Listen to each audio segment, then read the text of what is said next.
Terminal 1 at Oakland International Airport was closed for hours today because of a distraught man who was armed with a knife and threatening to kill himself.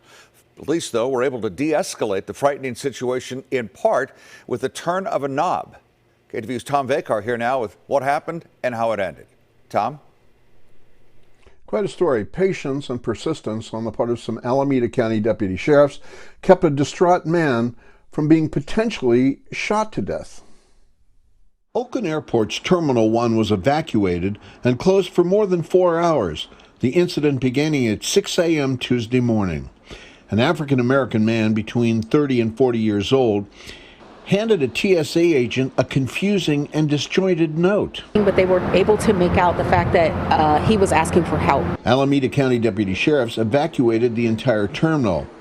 They were then able to contain the man armed with a knife within the baggage area on the first floor and called in negotiators and medical personnel. Who pulled out a bladed knife and had it to his neck.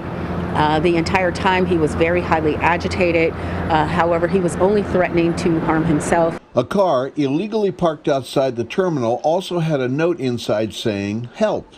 Then deputies employed a life-saving tactic. They turned off the air. It started to get really, really hot in there. He started to pace back and forth. He started to shed his clothing. This distraction allowed deputies to taser the man, rush and subdue him with the knife still in his hand, suffering only a minor cut.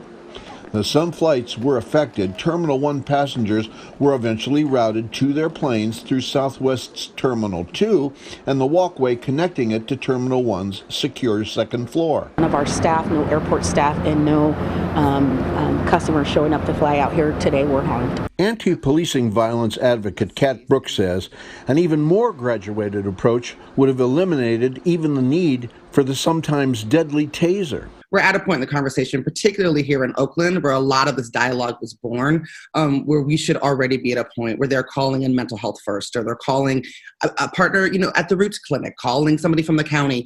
Even though we don't have official programs in place right now, there's enough stuff out there that's moving where we could make a different choice. Now, security incidents such as this one are truly rare. They only account for about 0.1% of all delays over the last dozen years at U.S. airports.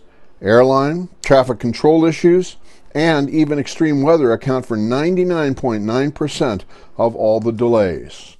Tom Vakar, KTVU, Fox 2 News. Tom, it's so great that ended without any shots being fired. And how interesting is it that someone thought, hey, let's turn the air conditioning off and then see what happens?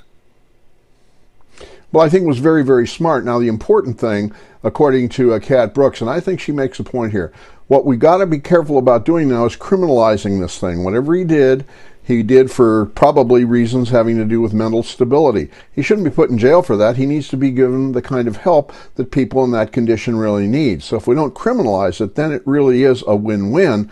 But if he ends up in jail for essentially being mentally ill, that's not a good outcome. Yeah, excellent point by both you and Kat Brooks. Tom Vakar live for us tonight. Tom, thank you.